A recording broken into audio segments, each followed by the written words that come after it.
Recording in progress. All right. So Mega Camp this past week in San Antonio, Texas was nothing short of amazing as it usually is. And what I wanted to do is kind of share all the things that I could from it with you all and try to have it give you some direction as to how to approach this business for you personally from here. So um, they really structured the entire presentation this past week off of the book Shift, which is the follow-up to Millionaire Real Estate Agent, and essentially takes the models and systems and concepts, et cetera, from the Millionaire Real Estate Agent and, applies them to, how to focus on the same concepts, but either in a shifting market or just keep in mind that this applies even when, the market's not necessarily the issue, but say you need to grow and what needs to change in order for you to grow. And think of shift as another word for change, right? So that book Shift, you're used to it. You're going to hear it a lot just in your career here at Keller Williams, but really anywhere in real estate moving forward. And it was really interesting to see, our leadership team at KW take. There's the book is designed around 12 tactics. I believe there's 12 tactics to kind of apply to a shifting market or to when your business needs to shift. And they really just use those 12 tactics as the agenda for what they were going throughout the week, in this training conference. Before I dive in, to give context for everybody, there's two main events that Keller Williams hosts every year, and I say main in the sense of like thousands of people attend throughout the world, especially the country here. One of them is Mega Camp, which is in the summertime. The other one is called Family Reunion, which is typically in February. And, really just designed to be not in a bad way, but it can be dangerous. But like, come and drink from a fire hose and all the information that we can throw at you in a few days and go digest it and bring it home to your business from here. Obviously, in my position, you know, leading this group, I really want to. I've got 30 pages of notes that I took just from being there for. I was only there for 2 days, so it's really powerful stuff, and I really look to bring it back to share in an actionable type of format, for you guys to grasp onto. Um, you know, this was a pivotal, pivotal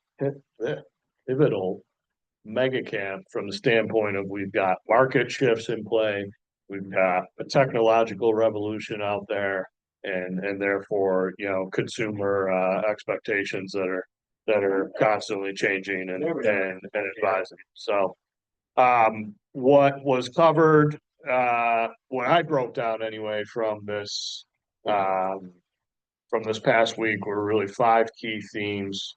We've got market and economic insights, AI and technology was a major theme overall. That kind of segued into branding and marketing. They always cover, powerful business and financial elements. And, at the end here, relationships and service, it was kind of interesting to like see the segue from, hey, AI is coming, robots are coming type of rhetoric throughout the week. And they spent a lot of time on AI, which is good. I'm not saying that in a negative way. It needs to be spent. But, they kind of circle back around to listen, relationships are still going to trump all. Relationships are still going to be the key. And it's just a matter of how to, you know, consider how relationships could change because of AI, as an example, or how you can use AI to enhance your relationships, as another example, things of that nature. But it all kind of, you know, it's almost like the design of it was to, almost deflate the room in a way, right? With that segment of like, hey, don't worry, there's a lot that we've talked about, but at the end of the day, everything is still staying the same with the notion that you're in a relationship-based business and more that you focus on that, the better, you'll be for it. So there we go. All right. So market and economic insights. Um, you know, Gary Keller always spends the first part of any of these seminars kind of going over the state of the union when it comes to the economy and the housing industry in general. Um, really nothing really groundbreaking from this type of presentation at this point in the economy. We've talked about. I mean, I think I sent you last week just the whole national real estate market compared to the local real estate market, right? So you guys have that context and just understand that I don't know. I mean, outside of the Northeast, right? Every market has balanced or shifted in the country. So it's really interesting for me to be in conversations with other agents throughout the country and be like, how's your market? And it almost got to a point where, felt kind of weird about it on my end. It's like, I don't really want to tell you and brag, but I'm not dealing with the same problems you're dealing with. Stuff. We're still in that anomaly type of condition. But, you know, some some takeaways from this is one, I guess I'm not sounding the alarm here, but understand the term stagflation. Okay. And what that is a combination of high inflation and high unemployment. And that's a word that's being tossed around right now because we're increasing in unemployment and a weakening job market, and inflation is also increasing as well. So we definitely do not want that trend to continue because that's kind of like it's almost like kiss of death territory, where it's like if you have high inflation, and meaning things cost more, and a high number of unemployed people, meaning they don't have the money from their job to go spend on anything, much less rising goods and services, or right, costs that are rising. That's really a bad formula, right? Now, my take on things is like, well, actually, this was said there that the unemployment numbers, although increasing, are still at a really healthy level. So I think it's a bit premature to like get worried about this or have it be on the radar necessarily, other than to, just have it on your radar so that, you're aware of what that term means first and foremost. And B, that if somebody's, out there like happen to be in a conversation with them, right? And they bring this up that you're aware of it and you can speak to it and maybe you want to bring it like, okay, I get it, but employment's kind of, the government feels in a way that 4.5% unemployment is where it should be. We're at 4.2. Or even though it's increasing, we're not at panic level type of dynamic. I skipped one, but government tools that they use to really control the economy come down to three things: rates, taxes, or now tariffs, and policy. So that's the tools that any administration has. And, right now there's just a whole lot of uncertainty around things that kind of, you know, leave things questionable in a way. Home prices are still, 8 to 9% above the trend line, which this shows, which this trend line would mean like if you just started in 1996 or 1990 here and just increased 4% is the long-term trend for home prices as they as they increase, you would see this trend line play out. So right now, our market overall nationally is above it. Okay, but keep in mind what it looks like when we're behind it, and we're not like this will level off as time goes on to where we'll be on trend. And that even though pricing is increasing right now, we're starting to increase less to where things will kind of level out and kind of the point of this that you can get from this graph specifically as well is that you can draw a conclusion. There's never been a 10-year run in American history at least in modern history, where if you've owned your home for 10 years, that you would lose value on it. And this, just look at 2006, 2007, and then the, the crash that ensued after that. When you get to 2016, back to even, if not a gain, right? And that would be like the most relevant type of recent history example, right? Where it's like if you bought your home in 2006 or 2007 before the market crashed in 2008, you're probably looking at like, well, it's definitely a buy high type of investment at that point, right? Without knowing it. 10 years later, you're good. Now, that doesn't mean that people weren't in a lot of pain in 9, 10, 11, right? If they had to move.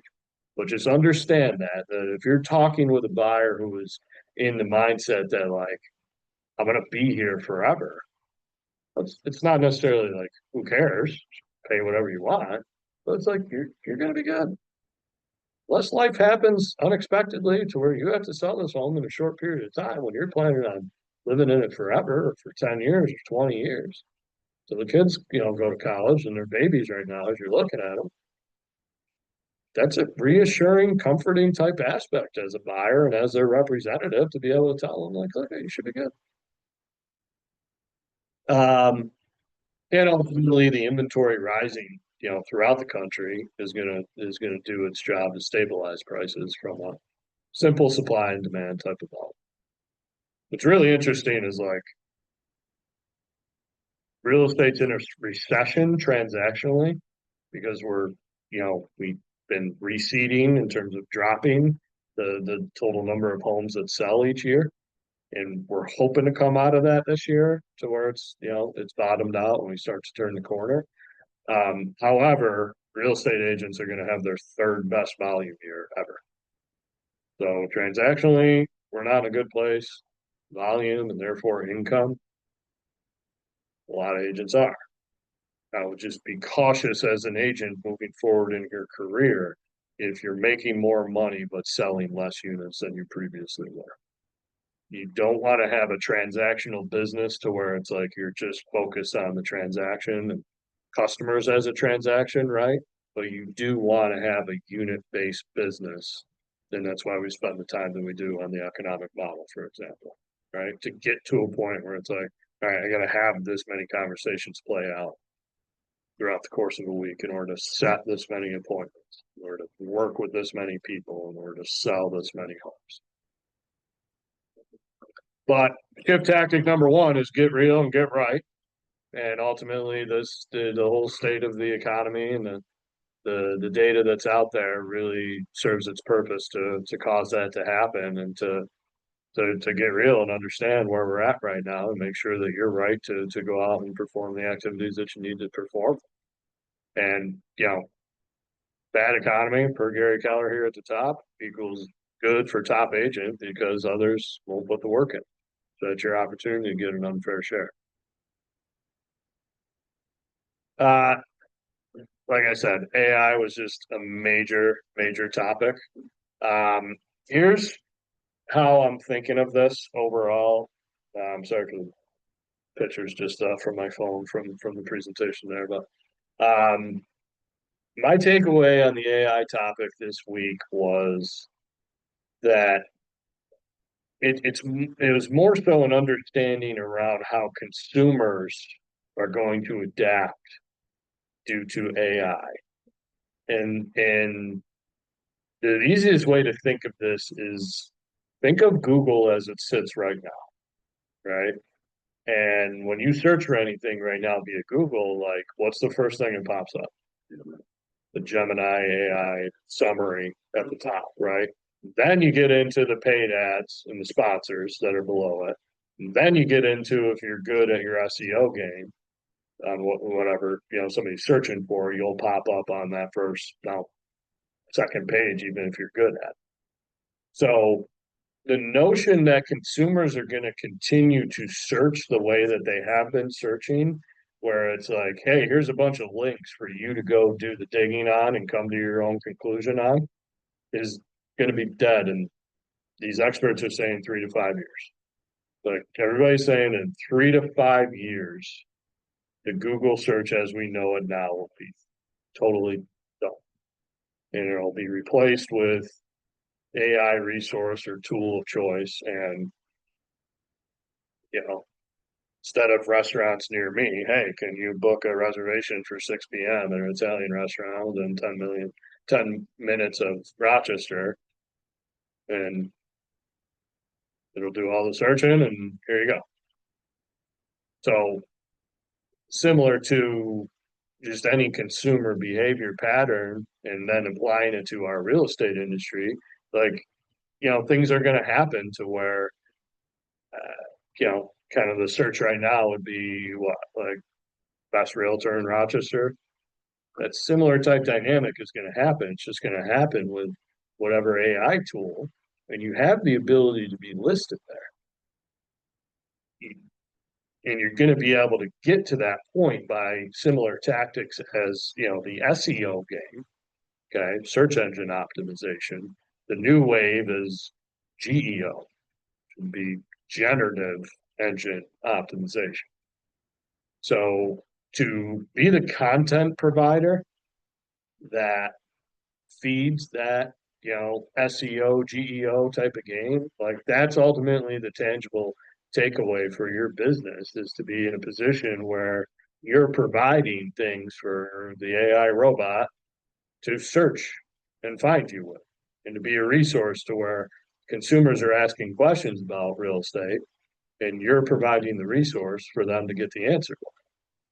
And if you're doing that, you'll be referenced as one of the best, as one of the top agents, as somebody that, consumer that's just searching blindly with their AI tool as their new search feature, which again, that's the concept, right? Is like Google will be replaced with whatever AI search function, and how to come, into that result is really how to focus on AI for your business versus, don't get me wrong, the tools and stuff to use are important as well, but well, they actually broke it down. They said AI is in two categories. On one arm would be lead generation topics, on the other arm would be doing things. That's how they phrased it. Right. So it's like, what can you use AI to do things with easier now?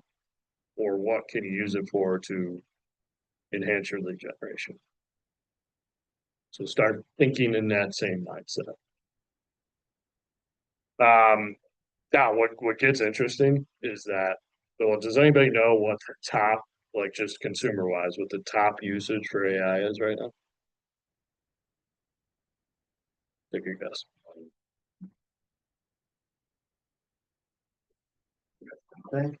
Well, just like what would the consumers use AI for what the most right now? Writing emails. Good guess, but no. Companionship and therapy. Yep. Yeah. So when you tie this together, right, to where like AI is most used right now by everyday consumers as a somebody else to talk to, they're just going to continue with that trend, and the conversation is going to evolve to like, hey, trusted resource, that's my companion and therapist and somebody I love and trust and want to spend time with. Who should I use for my real estate agent that I'm going to buy a house with? Google hasn't been able to do that companionship element up until now, right? Like you can just get the other links of where to find your interest or, therapeutic services from, but now it just consoles you directly if you want it to. So it's just going to evolve with this. And ultimately here's to kind of come down a bit, right? Is like the world is not ending, the sky is not falling. You have time. This isn't, we're all going to die or anything dramatic like that. The robots aren't going to take over. It's just what are humans going to be doing with this technology now? but also understand that it's happening faster than anything has happened in history, frankly, not to be dramatic. And that tough to read chart shows it in terms of um, that's the money spent in the first 8 years of the blue being AI and the purple being the internet. So like, just the dollars that are being pumped into this industry as a whole compared to how the internet evolved. That's why this is happening so quickly. But ultimately, it looks for trust signals. It wants to be able to take you as a resource as something that it can trust and then relay your information or you directly to the consumers that it's looking for. So, just basically addressing problems or addressing common questions that consumers have or how these trust signals are created. Okay. Another easy way to think of the concept of trust signals would just be reviews. If you know you're an individual agent with an individual Google page, for example, that doesn't have reviews, or if the reviews are negative, that's the biggest trust signal out there. And really, the biggest trust signal is actually a distrust signal in that if you have negative reviews, that is going to be the biggest factor of everything that plays into how AI kind of translates things from here.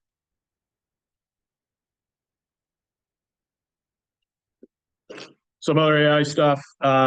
If you wanted to see and listen, like for this group, new agents getting into it, unless you're doing a lot of content creation, like, yeah, you're not going to necessarily pop up yet. Okay. But if you wanted to see, you just make sure that you use like incognito mode anytime you're doing um, using AI to see what the marketplace looks like out there. Because ultimately, whatever tool you're signed into, it knows you, and there's an element of like it wants to placate to you. If you just ask it who the best real estate agent in Rochester is right now while you're logged in, it may find a way to mention. So like always take a kind of um, you neutral view of things by not being logged into whatever AI tool you're using for market research. Um, there was a lot of talk about the notion of treat yourself as a media company that just happens to be in the business of selling real estate or happens to be in the business of generating revenue by selling real estate, and really to create the content and the information that is ultimately going to feed the AI system to use to make a recommendation of you. And to kind of combine this lead generation, let's provide value our lead generation to the marketing side of the business with let's provide value while we're marketing is really powerful. And I'll give you an example here what the content creation side of things can look like. Well, first of all, there's the big five subjects that move every buying decision in every industry are going to come down to cost, problems or the fears associated with it, the comparisons to it, the reviews of it, and whether or not it's the best. How to take that concept and then go create content as the media provider, so to speak, right? It's a media company that's providing the content. Here's some examples of what that looks like. You got all these are all categorized. I'll send this out in the email. Yep. But like this you'll have when I send this out, you'll have you got 50, 60 topics or so that become the content that you can then provide. And obviously, this is applicable to Nashville. Replace Nashville with Rochester with all this. All right. But if you're out there providing the content that can then be picked up on from AI. That's the name of the game at this point, marketing wise.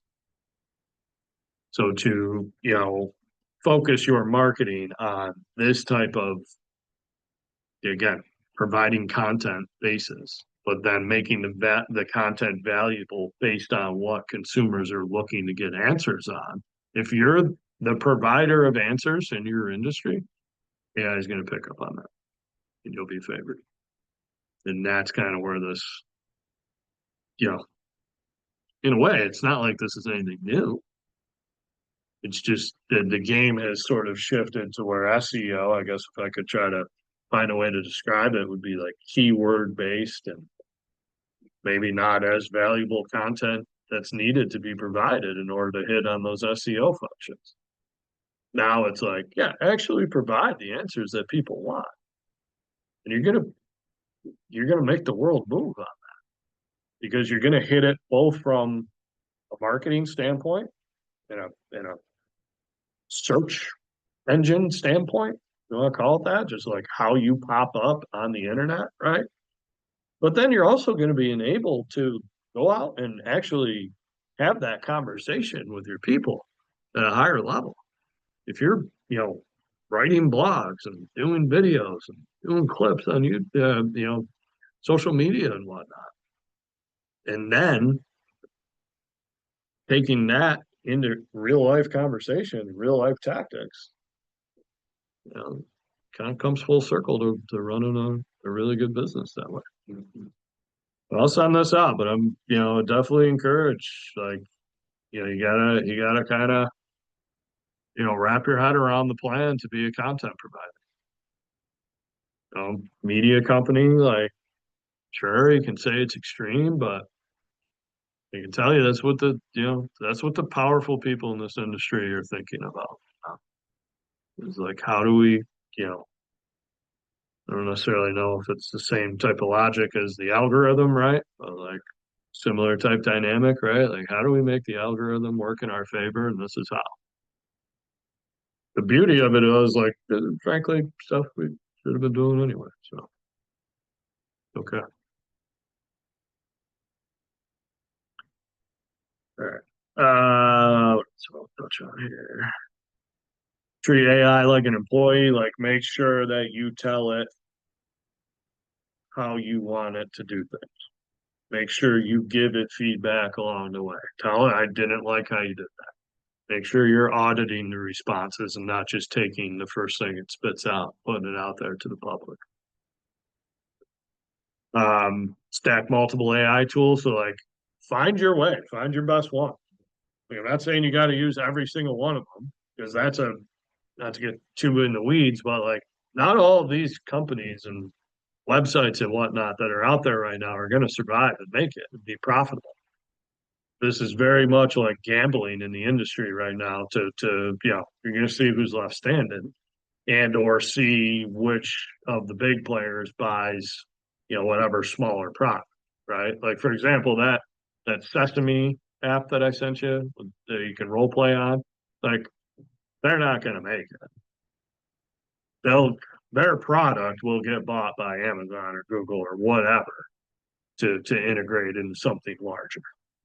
So just kind of understand the dynamic that's out there in that industry right now.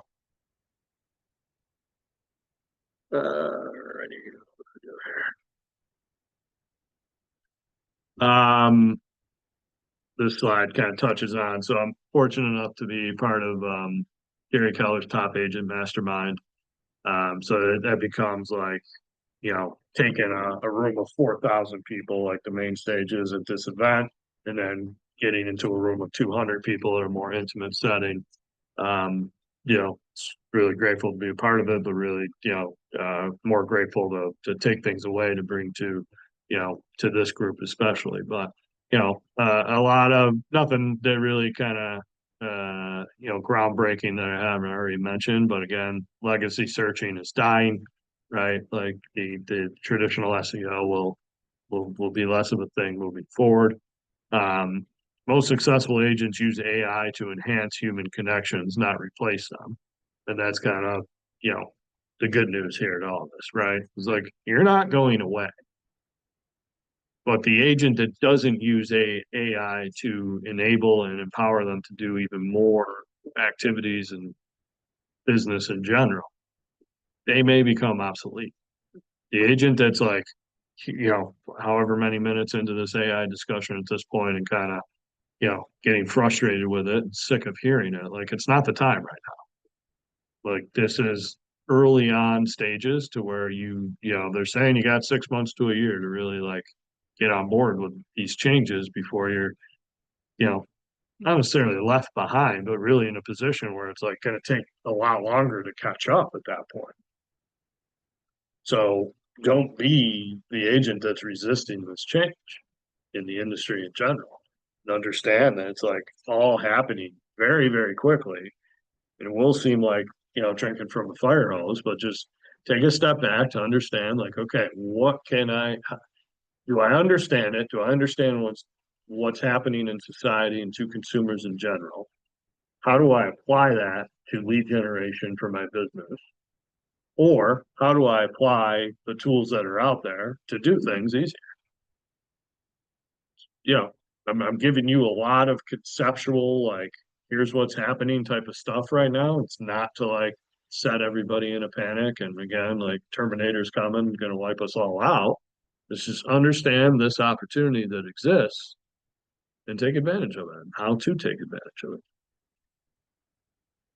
Like I said earlier, like, from Gary Keller right here, if I'm a betting man, relationships beat everything and that won't change. So still a relationship based business.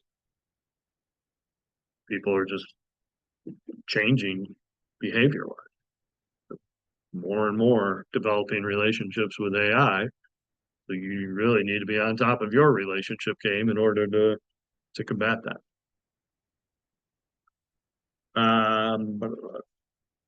Action step here, I kind of gave you that with those, I'll give you all the different topics that you can, create content with, but that's how to battle this. A lot of what I've covered so far AI wise translates to the branding and marketing for your business. So it's keep in mind that this whole marketing and branding game for your business in general just got a lot easier because 5 years ago you had to write your own blog. You had to fumble around and create your own images and whatnot, and own marketing material. Like you have tools now that allow you to do this at a much higher level than you just doing it on your own. But for an opinion on what consistency looks like for branding and marketing your business would be 5 to 7 posts a week. To the concept of like be the biggest fan of your city, right? Like be the one that is out there just promoting the area that you live in, that you sell in, is what people want to see, is good content, frankly. Take it a step further to where you're promoting that with also like, and here's 5 tips for buying a home in this town that I love being a part of. You gave like a 10-minute video formula, an intro, 3 to 4 topics, a sponsor, and then an outro. The notion, this was really interesting, but if you're doing like a community related video sponsored by your real estate brand, that becomes powerful, right? A video on the 5 best restaurants in Spencerport, sponsored by Jason Mancuso Real Estate. It's going to get clicks.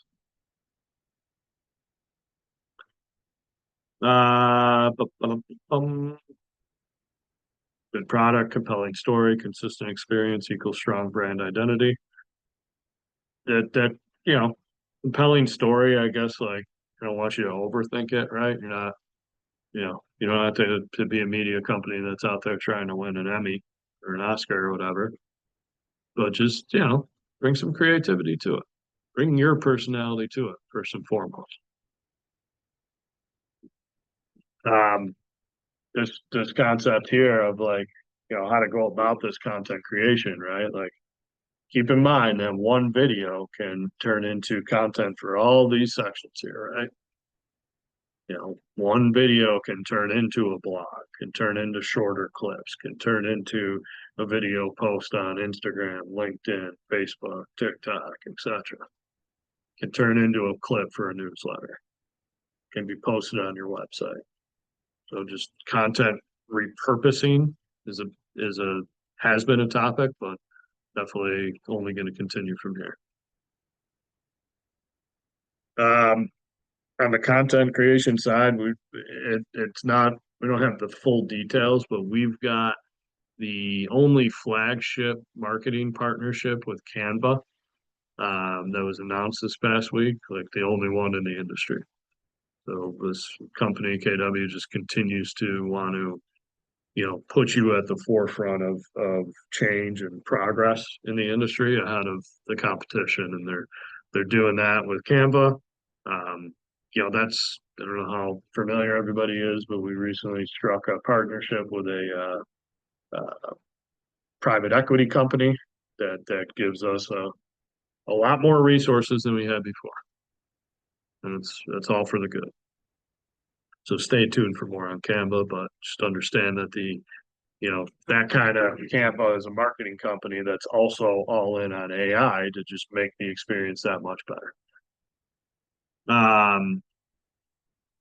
There's a speaker, Jay Baer. He's a marketing guy. Um, he really got down to, back to like just the personal human element, and that's what people want, right? Like his presentation was human.kind, because a lot of like everything's like .ai or whatever, or IO or that sort of stuff. But like just be human, right? AI is a requirement to compete at this point, but it's not necessarily a hard differentiator without you being a human that is backing it, and the ultimate, like, who it's created for, right? Um, to the point, like, word of mouth better than anything that AI can do for you. And that's really not going to change. The point of this being so in depth is not that, like, again, the robots are going to take over and you're gone. It's just how to adapt to changing consumers. Um, yeah, this was actually kind of cool. Three human keys, he referred to it as, of being personal, patient, and perceptive, right? And being personal and authentic, and having, those personal connections play out to your advantage is really the foundation of our business, right? Being patient, we've talked about that a little bit recently, to where it's like you've got a sense of urgency as a salesperson. That's great. Just understand that 95, 97, 93% of the time, however you want to think of it, like, timing's not going to be there for that person to transact, and you better be patient. And it's for the long run, not just a flash in the pan today. One of the things that I heard last week was it's not about your best year ever, right? It's about, kind of a running average over the course of your career. Like, you go all in on one year, kill it, crush your goals, and have your best year ever, break records, and then stop. Like, the year after, like, you may have enough momentum to where you still had a pretty good year. I'd be very highly doubtful that you beat the year previously. But the year after that, maybe some hardship coming. You don't figure out that consistency is key. And patience really allows for consistency. Being perceptive. They talked about empathy in this section of the conversation. Like, having the proper perspective to know, when to be empathetic, and when to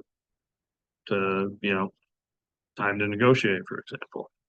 But at the end of the day, like, we're human. People we're dealing with are human.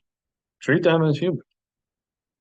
Kind of obvious and goes without saying, I guess, right? But after all this time we just spent talking about robots, an important reminder to come back to them. Uh, business side of things. So, shift tactic number two is to cut expenses ruthlessly. Um, and right now, and again, this group's different being new, but it's a lot of agents who, well, first of all, I'll say like right now we're heading into the seasonal market. And for those, most of you haven't been in it before, like this happens every year where I've been describing it, where after 4th of July, the market really starts to change. We're now a month into that. And I can just give you my pulse is like, I can feel it. I can feel the slowdown happening. And I know it's a big part of seasonality, and this is usually how it goes. And it's more of a small part of kind of wondering, like, okay, is this the shift for our market?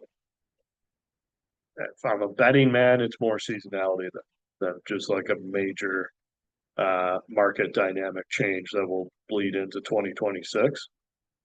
But just understand that it's feeling the way it's feeling right now, that only gets worse till March, April of next year. So like this, just the seasonality in our business is very much spring, summer, the peak times, obviously. But again, like mid to late summer, I guess, like it starts to dip. And then there's another like kind of okay after Labor Day market. And I'm messed up and think that football plays into this type of seasonality in a way where like, you know, Bills play 1 o'clock on Sunday, go to an open house. It's a different feel than what it was, 3 weeks of them not playing, right? So like you're just the kids are back in school, fall, Christmas, pumpkin spice, whatever is in the air, football, and then you got the holidays, right? And it's just nobody in society is capable of doing anything around the holidays besides holidaying, and that includes real estate agents. And the default setting is we'll wait till next year.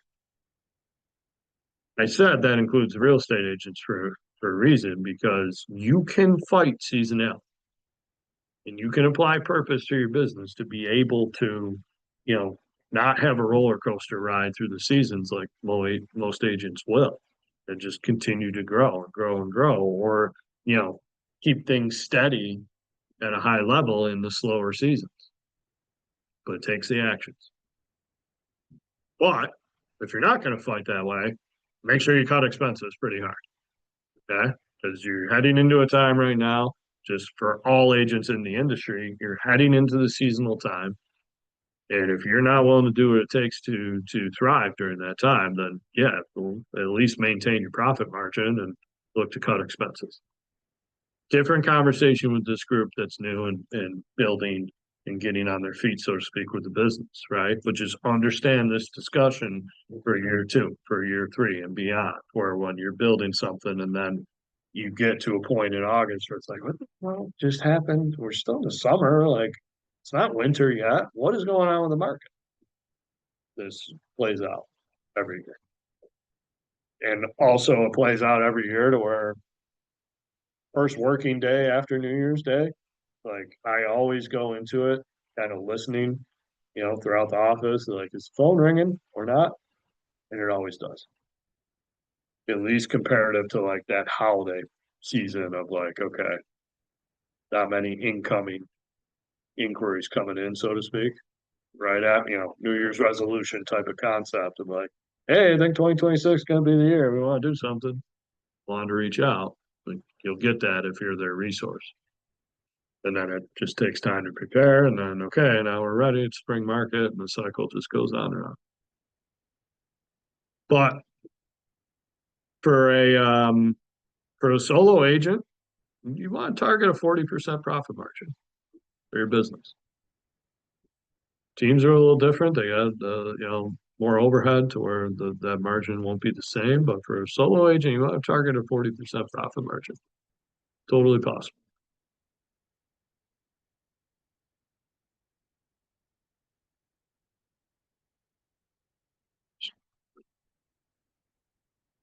Another shift tactic is do more with less. In this shifting market principle type of thing, you're either gonna combat it with more activity or more skill or both. But I'd always rather rather than go solve your problems by just doubling up, I'd rather first look at, okay, do we have the proper skill set? Do we have the proper mindset to have the proper skill set in order to convert at the level that's needed to, reach these goals? And keep it simple through models and systems that are already provided to you. Don't reinvent the wheel. And for context sake, like you can get all of everything that you need for your business from this program.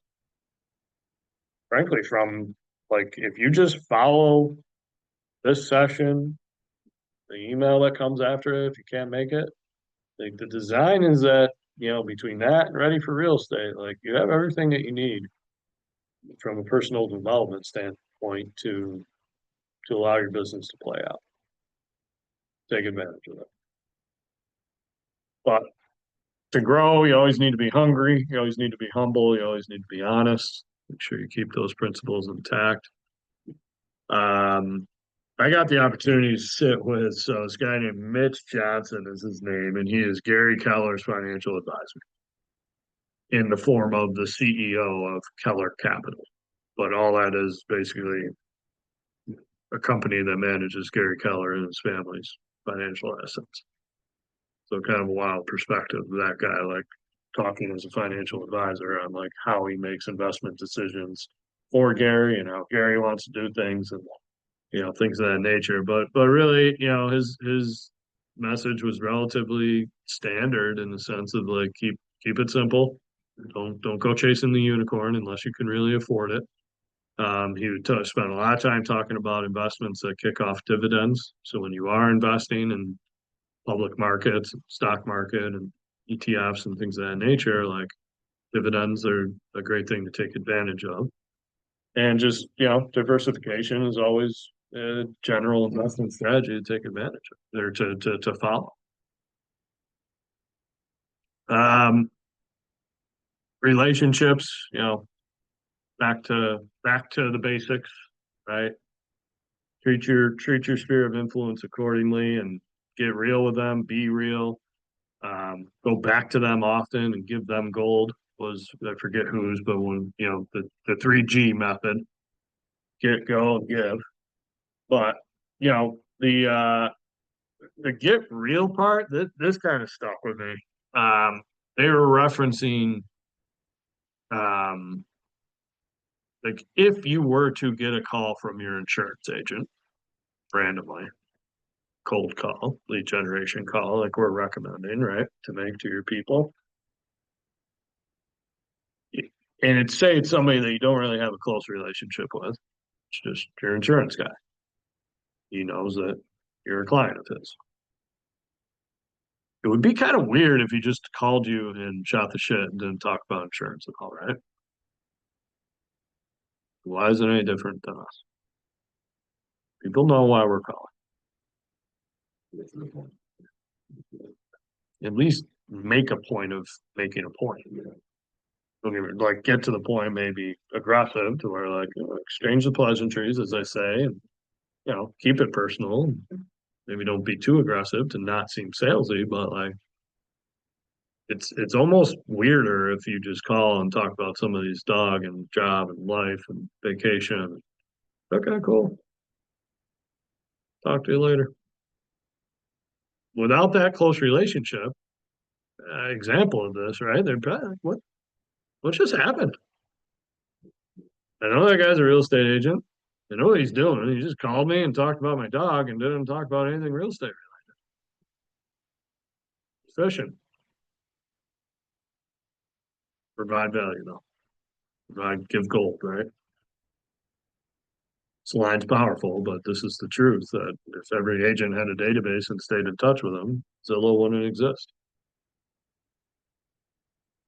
You need to treat your people, your database as, the mission being that they don't need to go on Zillow. They need to call you. They don't need to go to ChatGPT or whatever AI tool to get their answers on real estate. They need to call you. But to do this consistently and systematically becomes key. The systematized portion of it is, just being told when to do something because you're due to do it. And, that's going to allow the consistency to play out. If you don't have the ability to be told when to do something next, you're not going to do it, or you're not going to do it consistently.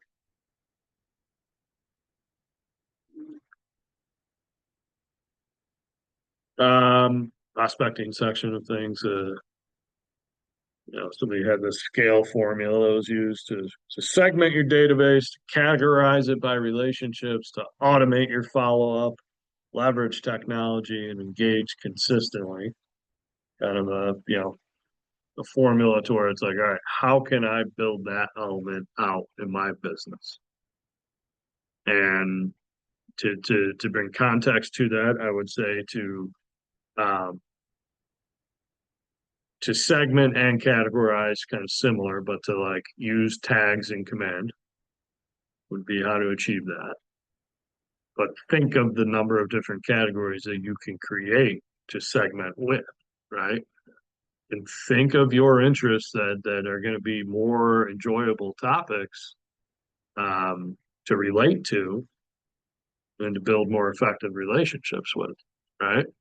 You know, somebody else plays pickleball and you had 30 out of 200 people in your database that are also pickleball players that are labeled, and then you start hosting a tournament or providing a marketing piece or newsletter piece that goes out to them specifically with the 10 best spots to play pickleball in Rochester. You're providing value to those people. Got to be careful with it because I don't have an interest in pickleball. And if I get that, it doesn't do anything for me. But you can really, be more purposeful with this.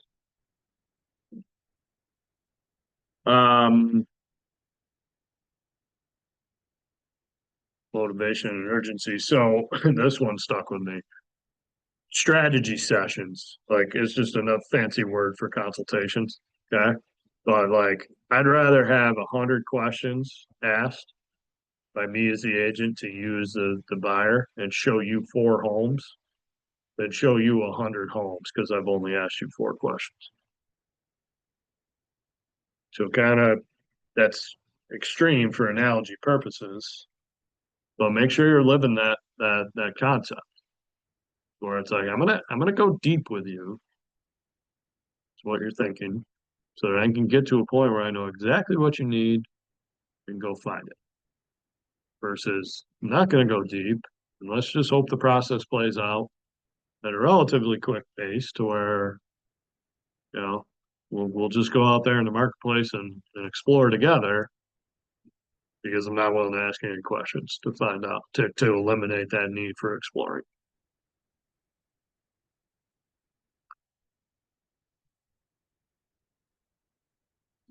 Which kind of wraps it all up, right? In the AI age, human connections becomes your greatest differentiator. That's where we still stand overall.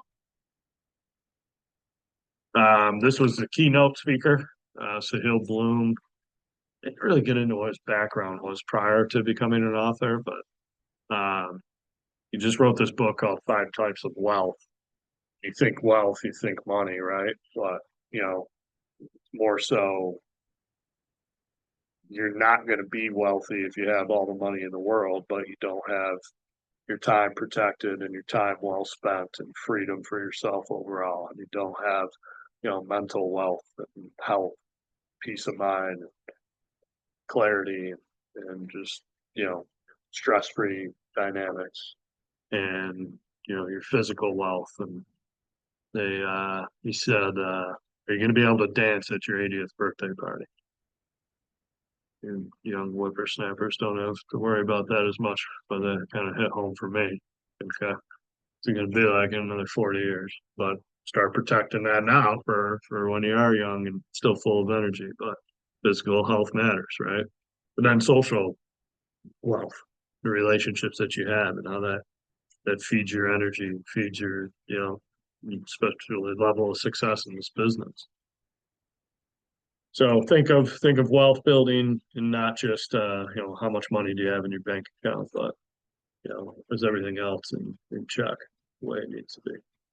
Another thing that hit home in this guy's discussion was like, that's get soft on you, but you got says you got ultimately you have 10 years with your kids, factoring in like mushy baby phase, as I put it, like up to about 3 years old or so.